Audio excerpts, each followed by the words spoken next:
Sungguh, masa-masa menjelang akhir zaman itu akan terjadi sebagai berikut. 1.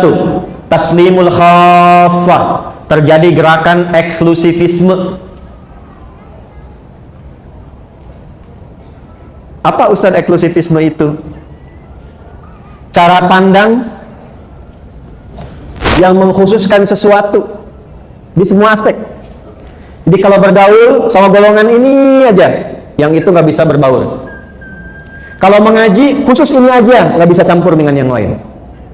Bahkan untuk memberi salam pun, pada golongannya aja, yang bukan golongannya, tidak disalami. Itu kata Nabi. Sekalipun dia sama-sama muslimah.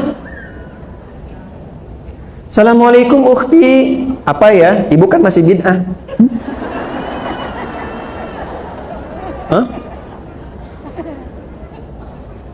Jadi yang dulunya afsus salam kepada siapapun tebarkan rahmat, kasih sayang, salam. Ibu dulu kan kalau bertemu masih assalamualaikum ya. Temu saya di Timur Tengah itu masuk angkot aja assalamualaikum. Ya. Assalamualaikum. Waalaikumsalam. Kalau sekarang kan masuk angkot assalamualaikum bawa kotak kan. Nah, ini akan terjadi gerakan yang terbatas kata Nabi. Dekat-dekat akhir masa itu sudah nggak kenal lagi silaturahim yang luas. Mulai terputus. Kemudian yang kedua apa? Ini yang terkait dengan penjelasannya. Fusyuwat tijarah. Sudah mulai menyebar berbagai jenis jual beli, transaksi jual beli. Di kata Nabi, semua jenis perdagangan jual beli itu ragamnya udah banyak. Sampai-sampai di hadis lain taqarrubul aswaq, cara mengakses dagangan itu jadi lebih mudah. Sekarang terjadi tidak? Dulu ibu kalau mau ke Kosambi naik angkot ya. Ya, naik ojek jalan dapat di situ pulang kan? Sekarang keluarkan handphone, klik datang sendiri ya. Terjadi belum? Sudah terjadi? Dan sekarang luar biasanya ragamnya jadi banyak ya pilihannya. Klik makanan banyak semua pilihan. Model jilbab banyak tuh kelihatan. Jadi ibu mau klik apa aja keluar produknya banyak kan? Di satu segmen itu banyak ragam. Kata Nabi mendekat kepada akhir zaman itu akan terjadi ragam banyak sekali dalam konteks kehidupan ekonomi. Dagangan modelnya banyak, satu menu bisa banyak. Ibu kalau keluar saya tuh bingung tuh. Sate aja sekarang banyak. Sate A, sate B, sate C, sate ini. Ya. Kemarin mau kurban grade-nya aja banyak ya. Kurban grade A, kurban grade B, kurban grade C, sebagainya. Ya, yang jadi persoalan apa? Sampai-sampai saking banyaknya peluang berdagang itu, istri ikut membantu suami hadir di dalamnya. Fatu'inul mar'atu zawjaha fit tijarati, itu hadisnya. Maka suami mulai melibatkan istri dalam bisnis, dalam dagangnya. Atau kadang-kadang istri inisiatif nyusul suami pengen sama-sama dagang. Terjadi nggak sekarang? Kan? Kayaknya, Pak, Mama buka ini aja deh, gitu ya. Papa ke kantor, Mama pengen buka ini. Salah tidak? Salah tidak? Sampai di sini hadisnya tidak menyoal. Ibu mau dagang, silahkan. Ibu mau berniaga, silahkan. Tapi yang jadi persoalan adalah ketika sudah mulai merasa sukses, baik dan seterusnya, istri naik posisi dan merasa melebihi suami, dan disitulah kemudian mengambil tanggung jawab nafkah dalam kehidupan rumah tangga. Muncul persoalan. Dampaknya apa? Satu, mulai mengabaikan tugas pokok. Ini yang dimaksudkan. Akan terjadi masa menjelang kiamat saat perempuan ikut kepada aktivitasnya laki-laki.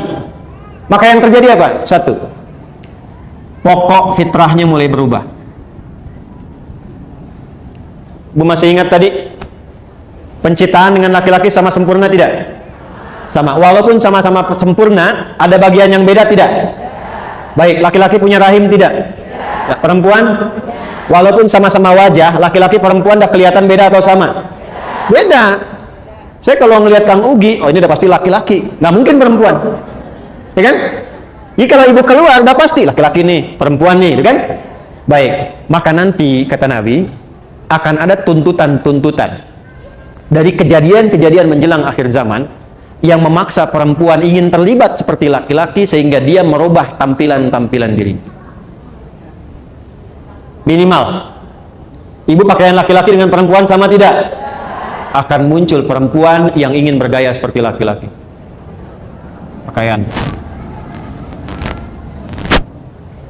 Laki-laki wajib menutup aurat? Laki-laki wajib menutup aurat, perempuan wajib menutup aurat. Menutup aurat sama-sama, laki-laki sama, perempuan sama. Tapi yang ditutup dan cara menutup kan beda. Jelas? Akan terjadi perempuan mengenakan pakaian perempuan tapi ingin seperti laki-laki. Ada sekarang? Ada sekarang? Bahkan beberapa tempat dibuat seragamnya sama kayak laki-laki kan? Yang paling menarik, boleh jadi sama-sama berjilbab tapi auratnya masih tampak. Jelas? Maka hati-hati. Kalau sudah masuk ke situasi itu, pertahankan Bu ini healingnya. Jangan berpaling. Sebab ketika diikuti itu, berpaling dari ketentuan Allah, yang terjadi nanti akan marak apa? Karena pakaian sudah berubah. Awas hati-hati, aurat yang ditutup terbuka. Aurat itu kan kalau sudah terbuka, memancing ya perilaku-perilaku yang tadinya tidak terjadi bisa hadir. Konsekuensinya apa? Zina. Jadi makin marah. Zina. Tuh. Jadi makin marah. Makanya ibu sering baca kan, tanda-tanda menjelang mendekat ke kiamat banyak zina tersebar kan. Nah pengantarnya itu dari situ awalnya. Laki-lakinya begini, perempuannya ikut berpaling. Tidak dilarang kalau ingin beraktivitas, ikut bekerja misalnya, atau menyalurkan hobi. Tapi ketika merubah tampilan fitrah, itu yang jadi persoalan. Maka coba perhatikan. Kalau berdandan, berpakaian dan sebagainya, jaga. Jangan sampai terlibat pada suasana yang sempat di-warning oleh Nabi SAW. Jelas sampai sini? Model. Ini saya bicara dalam konteks iman ya, dalam konteks umat Islam ya. Kalau di luar yang tidak beriman, gak akan kepikiran ini Bu. Gak akan kepikiran. Makanya kalau ibu ke barat, di Amerika, di Eropa, ini kan, agama itu dianggapnya biasa seperti budaya. Makanya nggak ada pikiran tentang agama. Jadi bagi mereka, karena nggak belajar tentang nilai agama seperti kita yang pelajari dalam konteks keislaman, mau pakaian apa saja silahkan, yang penting terhormat dalam budayanya.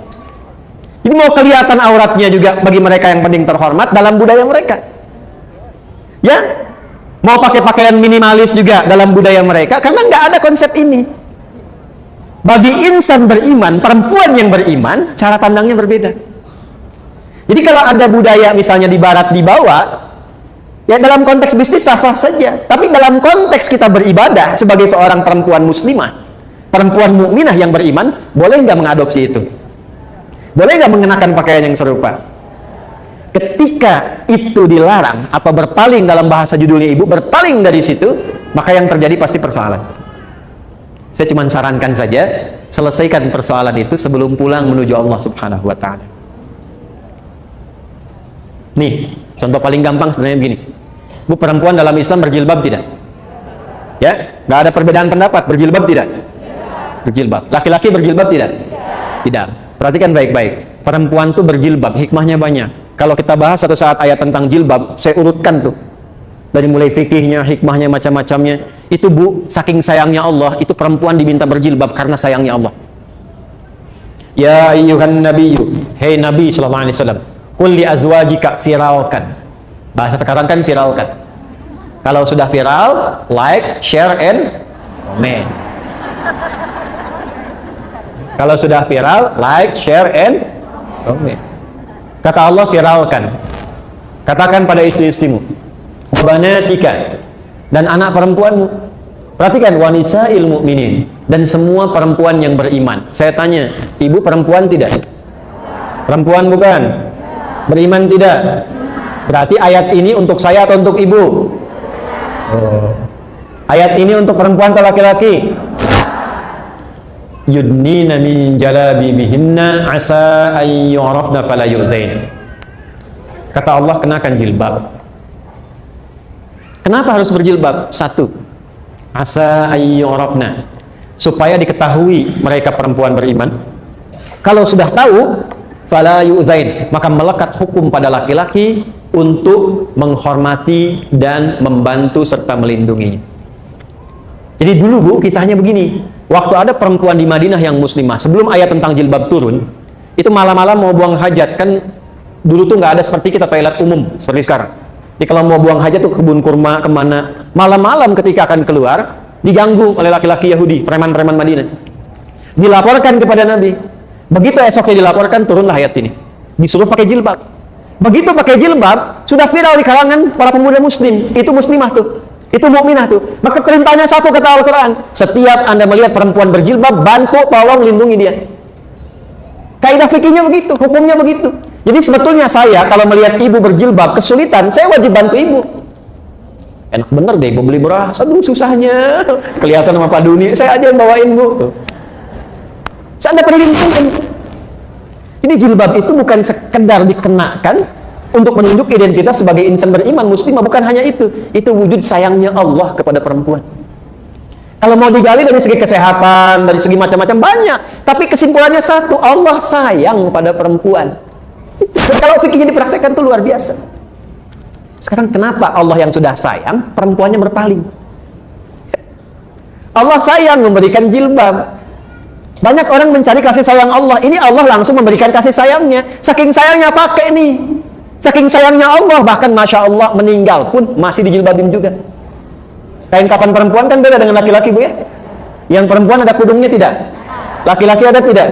Tidak. Jangan sampai meninggalnya pakai kudung, hidupnya nggak pakai jilbab. Ntar malaikat nanya, cie siapa nih katanya? Kan? Udah meninggal kok kudung kan? Itu. Halo? Ini kan? Jelas ya? Jadi cara memposisikannya demikian. Jadi ibu maksudnya. Ibu tata betul tuh, akan tiba masa-masa seperti itu. Sekarang saya tanya, ada nggak pekerjaan yang membuka lowongan kerja untuk perempuan tapi harus lepas jilbab? Berarti hadis Nabi benar atau tidak? Tuh. Itu aja sederhananya dulu. Jelas sampai sini? Alhamdulillah kita di Indonesia. Karena di Indonesia, untuk mempraktekkan agama itu sudah jadi ketentuan di undang-undang. Pasal 29 ayat 2. Negara menjamin kemerdekaan tiap-tiap penduduk untuk memeluk agamanya masing-masing dan beribadah menurut agama dan kepercayaannya itu. Jilbab bagi perempuan bagian dari ibadah. Paham? Satu. Terakhir. Kita sampai jam berapa ya? 11. Oh ya. Nggak apa-apa. Saya jam setengah 11 selesai. Ibu silakan mau jam 12 sampai asar. Saya mau pulang lagi, mau ada akikah. Dah, lihat sini. Terakhir. Fokus. Silahkan kata Allah. Kata Nabi. Allah dan Nabi menyampaikan. Allah memberikan instruksi, Nabi menjelaskan. Atas perintah Allah Subhanahu wa ta'ala. Ada hobi, bakat silahkan. Tapi jangan merubah fitrah. Yang kedua, keluar dari tugas pokok yang berlaku bagi perempuan di rumah. Ibu, laki-laki banyak mencari nafkah di luar. Otomatis perempuan banyak waktunya di rumah. Karena itu fitrahnya disiapkan oleh Allah untuk mensupport beberapa aktivitas yang ada di rumah. Contoh, maaf sekali, biasanya yang interaksi sama anak-anak banyaknya siapa? Yang menyusui ibu atau ayahnya? Ibunya. Yang menggendongnya umumnya siapa? Masya Allah. Karena itu anak kepada ibu itu luar biasa. Bu, itu mahal. Karena itu orang Arab menyebutkan madrasah pertama untuk anak itu ibunya. Nah sekarang ibunya keluar, anak dititipkan pada orang lain. Kasih sayang ibu nggak ngalir ke anak. Gendong yang gendong orang lain. Anak nggak merasakan kehangatan ibunya. Karakternya nggak nyampe. Ibu cuma bisa marah-marah ketika anaknya nggak nurut sama ibu. Ibu tanyakan istighfar tuh anak tuh begitu. Kenapa? Apa dosa ibu kepada anak tuh? Ketika Anda minta, nah begini, anaknya rewel, anaknya berangkat, ibu cuma bisa marah, tapi tidak melihat ke belakang tuh terjadi apa. Kok anak orang lain nggak begitu? Anak orang lain taat-taat saja. Anak orang lain baik-baik saja. Riset menunjukkan kebanyakan anak yang tawuran, yang narkoba, yang ribut, itu ketika di riset, mereka ternyata mencari perhatian yang tidak didapatkan di rumah. Itu. Ibu ke masjid boleh tidak? Boleh. Dengan syarat tempatnya ada khusus, aman dari fitnah, dan tidak melalaikan kewajiban di rumah tangga. Ada anak minta ASI pada ibu, ibu nggak boleh. Sebentar ya, mama subuh 2 rakaat, bentar balik lagi. Nggak bisa, dosa malah. Ibu sholat di rumah, dan ketika sholat di rumah demi memenuhi kebutuhan yang di rumah juga, itu sama nilainya dengan suami yang ke masjid. Nilainya sama. Yang mau saya katakan, urusan akhirat saja tidak mengabaikan konteks kehidupan rumah tangga, apalagi cuma urusan dunia. Jadi mulai hari ini, keluar dari sini, pakaian tata dengan baik. Cek di rumah apa yang belum tuntas. Karena sesukses-sukses anaknya, ketika anak sukses hebat apapun, perintah pertama Al-Quran, hey, jangan dulu bagi dengan yang lain, bagi dengan ibumu dulu. Bagi dengan ibumu dulu. Minimal doakan ibumu, doakan ayahmu. Itu yang di Quran surah 46 ayat 15 itu. Tapi ibu yang bagaimana yang mesti diberi perhatian. Ayah yang bagaimana yang mendapatkan itu semua. Jangan sampai tidak terjadi semua itu. Adalah ibu yang justru bisa memberikan waktunya untuk membuat anaknya sukses di kemudian hari. Dan itu tidak mungkin terjadi kalau di rumahnya berkurang waktunya hanya untuk keluar. Tidak disalahkan ketika keluar, tapi bagi sehingga tidak meninggalkan yang pokok. Saya tutup yang terakhir. Ibu mau jadi perempuan salihah? Alhamdulillah. Yang mau? Ya, insya Allah katakan amin. Alhamdulillah. Maka teruskan kembali ke Quran surah keempat ayat 34. Kalau ingin jadi istri ibu yang salihah, cirinya 2. Ada berapa cirinya? Fas-salihatu. Tadi kan ar-rijalu kan? Sekarang fas-salihatu. Maka istri-istri yang salihah itu ciri pokoknya 2. Qanitatun. Ciri pertama qanitat, jamak dari kata qanita. Bahkan saking inginnya ada ibu yang memberi anaknya namanya qanita. Ada qanita. Oke. Apa artinya qanita? Ya, itu terjemahan kan ya. Baik. Qanita itu sifatnya kunut, berarti doa kunut itu doa taat deh. Baik. Qanitat artinya kepatuhan yang total, kepatuhan yang total kepada Allah, itu dasarnya. Kepatuhan yang total kepada Allah.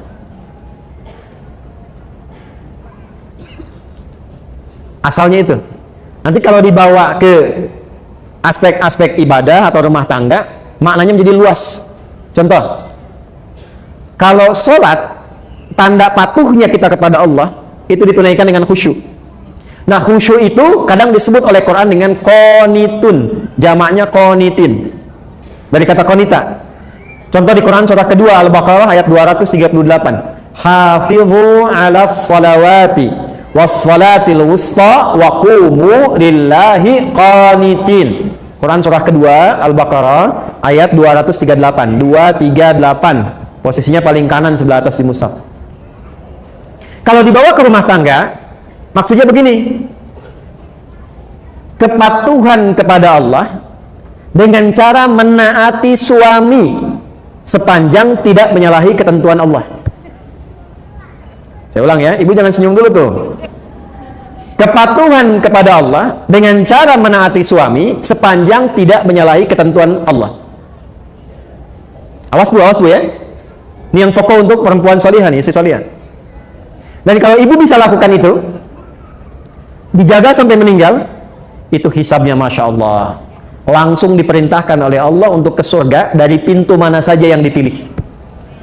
Gak cukup dengan amin, bacakan dulu hadisnya. Ya. Lihat sini. Perhatikan. Idza shallatil mar'atu salataha. Kalau ada seorang perempuan cuman sholat fardu selama hidupnya, gak pernah sholat sunnah, gak pernah tahajud, gak pernah duha, gak pernah syuruk dan sebagainya. Wasamat samaha, dan hanya puasa wajib saja, Ramadan saja, gak pernah Senin Kamis, gak pernah ayamul bid.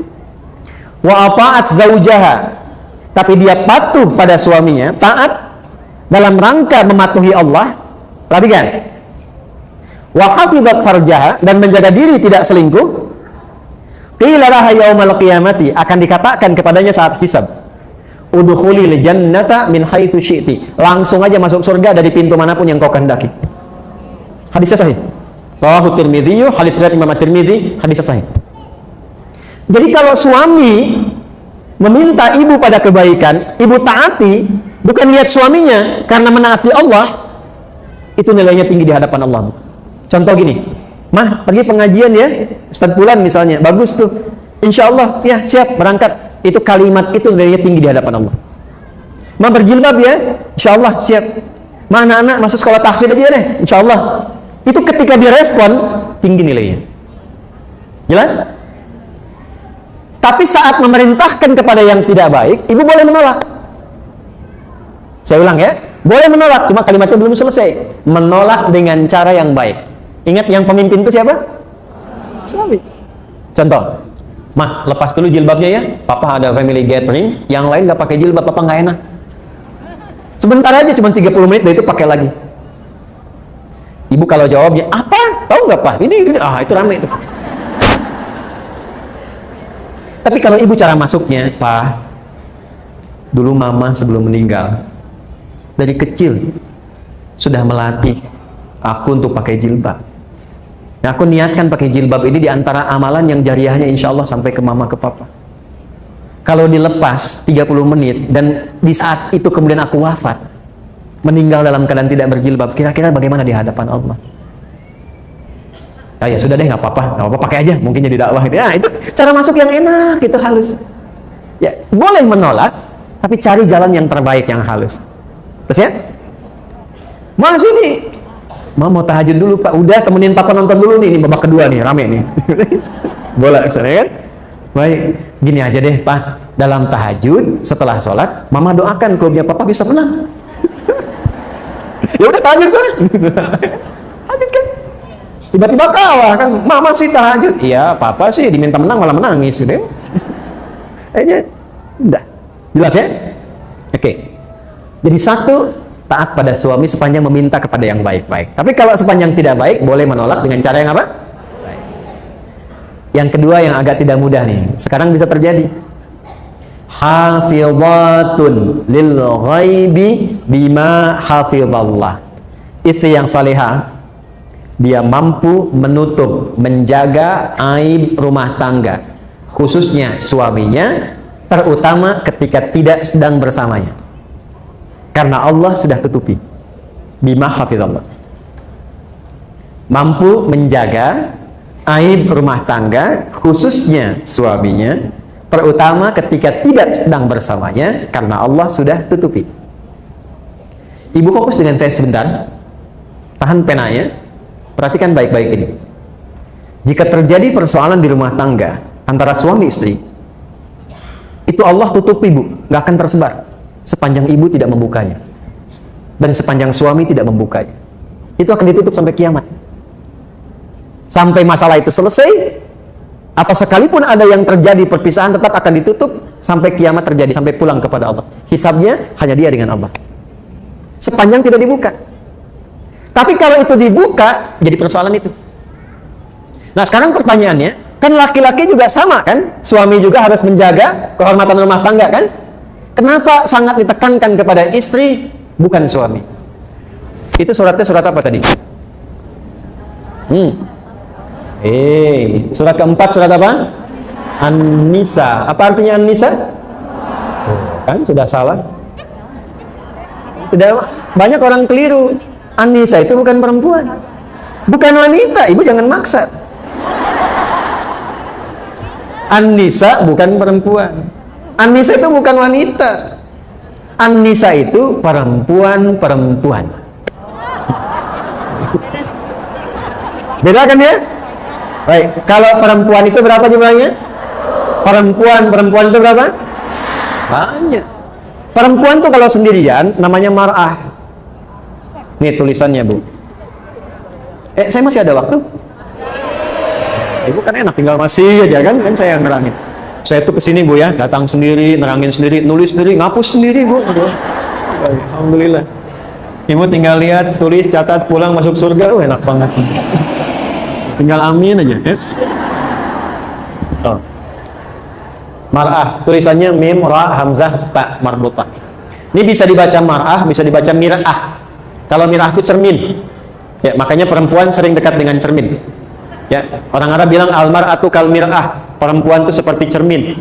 Makanya kan ibu senang kan cermin, di rumah udah lihat cermin, turun dari mobil lihat spion lagi, masuk masjid lihat kaca nako masjid ngaca lagi, nggak apa-apa. Dicek di tasnya pun ada cerminnya juga, gitu.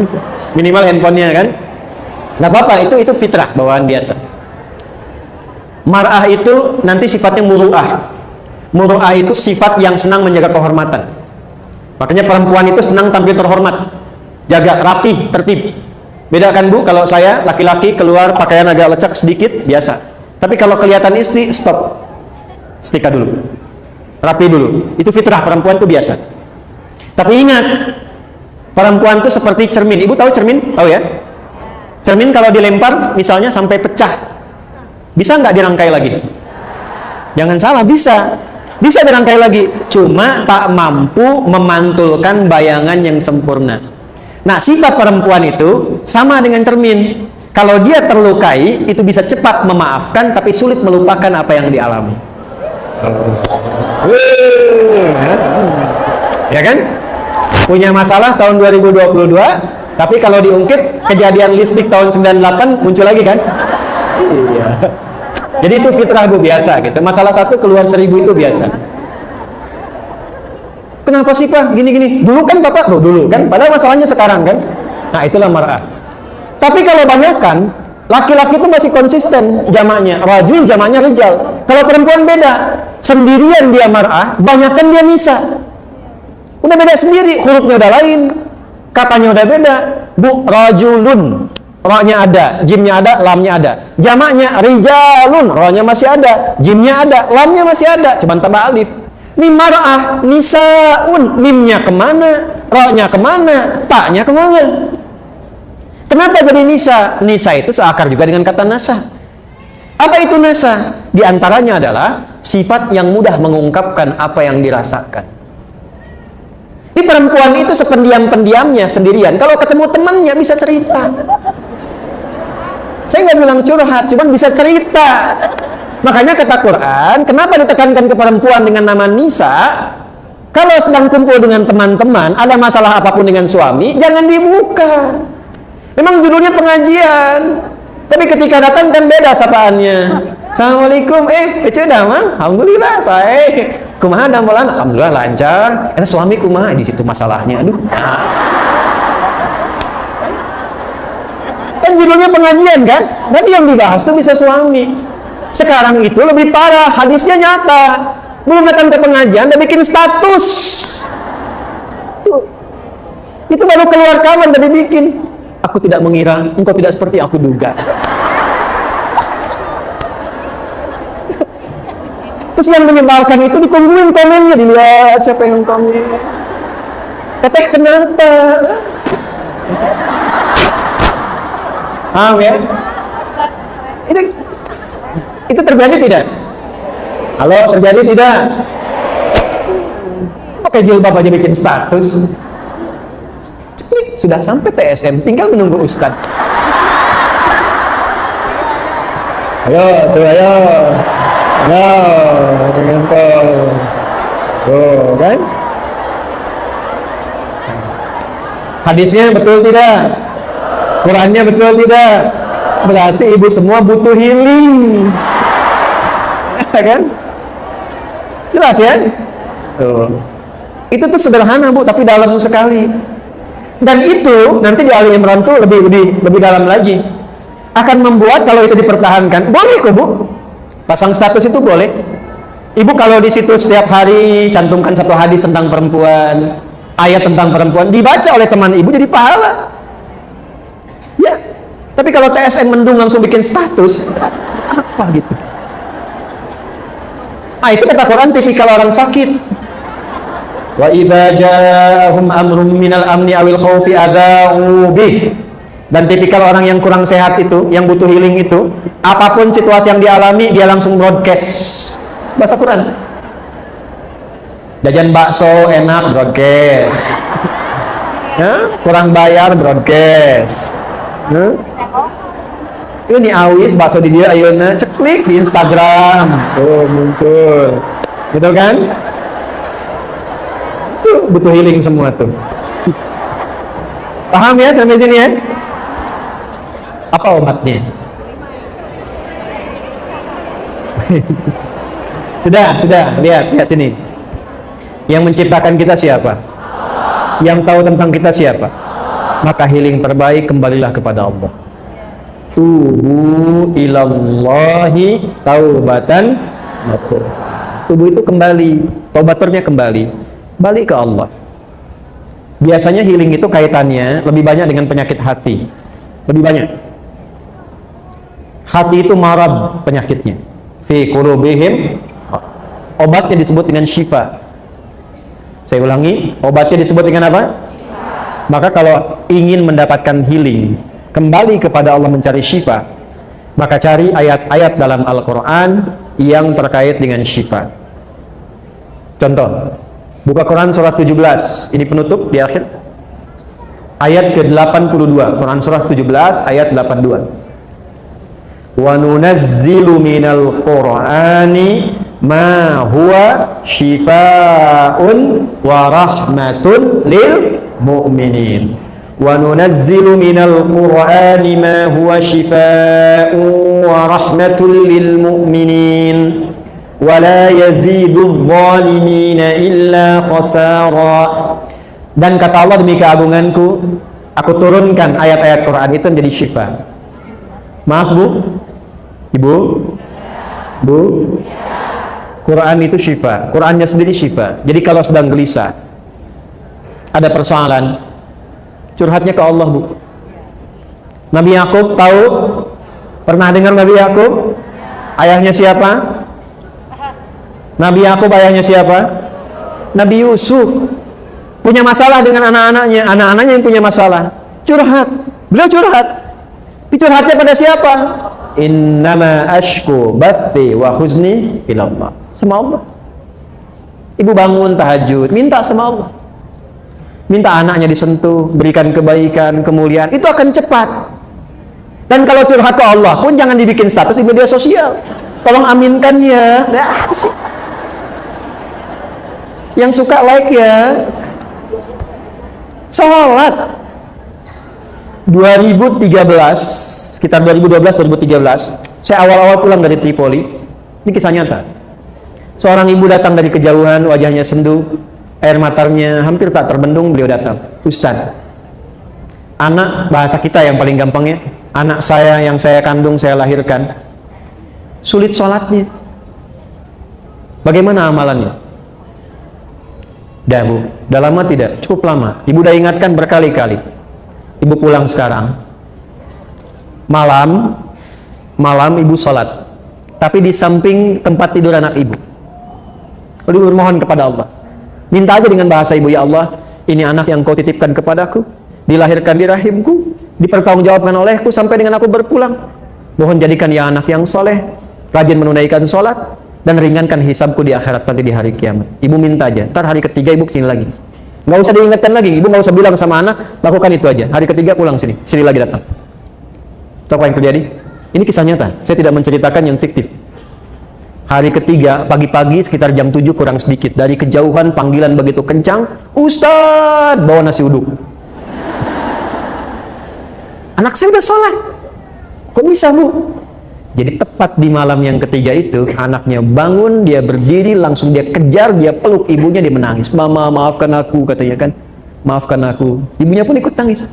Aku kan selama ini nggak sholat karena mama kan dulu juga nggak sholat. Bapak juga sibuk begitu. Keluarlah kalimat itu.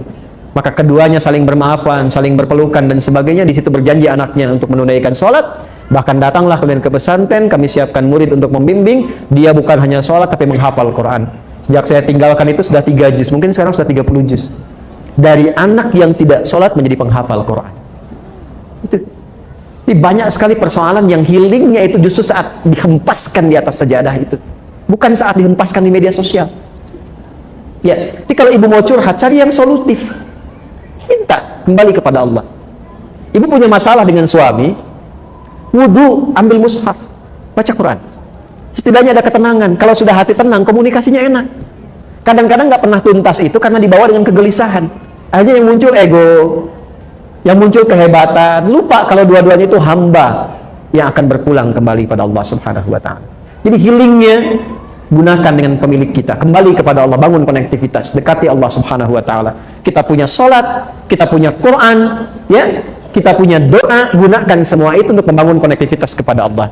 Membangun koneksi disebut dengan zikir namanya. Disebut dengan apa? Maka semua amalan tadi di Quran disebut dengan zikir. Karena itu nanti ada zikir-zikir khusus Bu yang menenangkan hati itu. Ya muqallibal qulub, tsabbit qulubana ala dinik, ala imanik, ala islam, dan zikir-zikir yang lainnya. Minimal Bu ya, Bu, rajin istighfar. Ini amalan saya ijazahkan dari Quran. Menjelang subuh, bangun sebelum subuh, misalnya 5 menit sebelum subuh aja, rajin istighfar. Itu Allah akan jaga. Insya Allah dijaga, hartanya stabil, anaknya sehat. Karena itu janji Allah di Quran surat Nuh. Faqultu astaghfiru rabbakum innahu kana ghaffara yursilis samaa 'alaikum midrara wa yumdidkum bi amwalin wa banina. Jadi anak akan dijaga, suami dijaga, harta dijaga, kehidupan berkah, nyaman. Dan kenapa sebelum subuh? Itu amanah di Quran surah 51 di ayat ke-18. Wabil ashari hum yastaghfirun. Siap Bu ya? Baik, siap diamalkan? Baik. Siap untuk diamalkan? Baik. Saya ingin coba berikan yang terakhir. Saya berikan doa, insya Allah kalau ibu amalkan ini singkat padat. Tapi kalau ibu bisa amalkan, insya Allah akan cepat berubah. Ya. Allahumma paksain. Ayo catat, ayo rekam, ayo. Ayo catat, ayo rekam, nggak apa-apa, ayo rekam. Ayo silakan. Allahumma paksain. Ya, mulai sekarang paksa diri sendiri ya. Paksa untuk tahajud, paksa untuk baca Quran. Anak paksa dulu untuk berjilbab dengan cara yang baik. Jelas? Paham? Quran surah ke-5 Al-Maidah ayat 100 sampai 101.